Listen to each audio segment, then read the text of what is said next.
स्थानिक स्वराज्य संस्थांच्या निवडणुका या टप्प्याटप्प्याने आता होणार आहेत। मोठी बातमी आहे, डिसेंबर ते जानेवारी दरम्यान स्थानिक स्वराज्य संस्थांच्या निवडणुका होणार आहेत। या निवडणुकांना सर्वोच्च न्यायालयाने मंजुरी दिली आहे, ओबीसी आरक्षणासह आणि नव्या प्रभाग रचनेसह। त्यामुळे या स्थानिक स्वराज्य संस्थांच्या निवडणुका आता टप्प्याटप्प्याने होणार आहेत। नगरपालिका, महानगरपालिका आणि जिल्हा परिषदांच्या निवडणुका होण्याचा मार्ग मोकळा झाला आहे।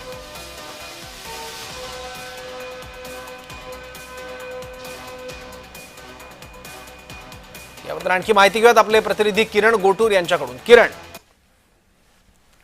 सौरव, अतिशय महत्वाची ही बातमी म्हणावी लागेल, कारण गेल्या अनेक वर्षांपासून स्थानिक स्वराज्य संस्थांच्या निवडणुका हे रखडलेले होते, पण आता या निवडणुकींचा मार्ग जो आहे तो मोकळा झालेला आहे। ओबीसी आरक्षणाच्या मुद्द्यावरती या निवडणुका एकूणच रखडलेले होते।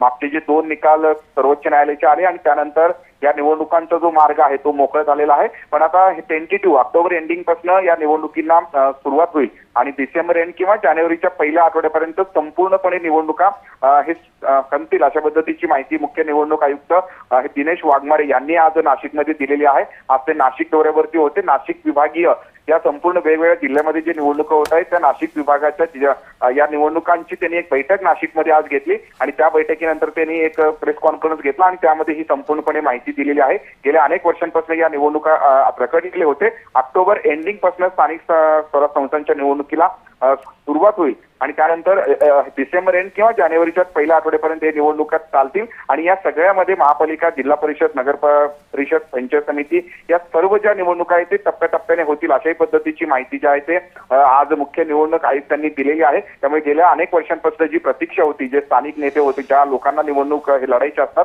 अशा सगळ्या लोकांची प्रतीक्षा आता संपलेली आहे। दिवाळीनंतर या निवडणुका ज्या आहेत ते सुरू होईल, अशा पद्धतीची माहिती मुख्य निवडणूक आयुक्तांनी दिलेली आहे। किरण, हे टप्पे कशा पद्धतीने ठरवले जाणार त्याबद्दल काही माहिती देऊ शकाल?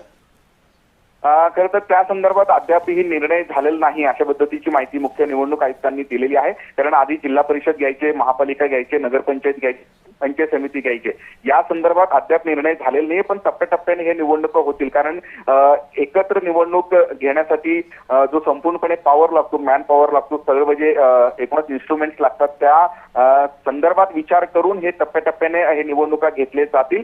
पण नेमके कुठले निवडणुका आधी घ्यायचे, आधी महापालिकेचे घ्यायचे का जिल्हा परिषदेचे घ्यायचे का नगरपंचायतचे घ्यायचे, खरं तर या संदर्भात अद्याप निर्णय झालेला नाहीये, पण टप्प्याटप्प्याने निवडणुका होतील अशा पद्धतीची माहिती आहे। पण या सगळ्या ज्या निवडणुका आहेत स्थानिक स्वराज्य संस्थांच्या, ते डिसेंबर एंडिंग पर्यंत संपतील किंवा फार तर जानेवारीच्या पहिल्या आठवड्यापर्यंत या निवडणुका सुरू राहतील, अशा पद्धतीची माहिती आहे। त्यामुळे आता हे टप्प्याटप्प्याने जे आहे ते महाराष्ट्रातल्या निवडणुका, महापालिका, जिल्हा परिषद, नगर परिषद या सगळ्या ज्या निवडणुका आहेत ते टप्प्याटप्प्याने होतील, अशा पद्धतीची माहिती आहे। ठीक आहे किरण, धन्यवाद या माहितीबद्दल।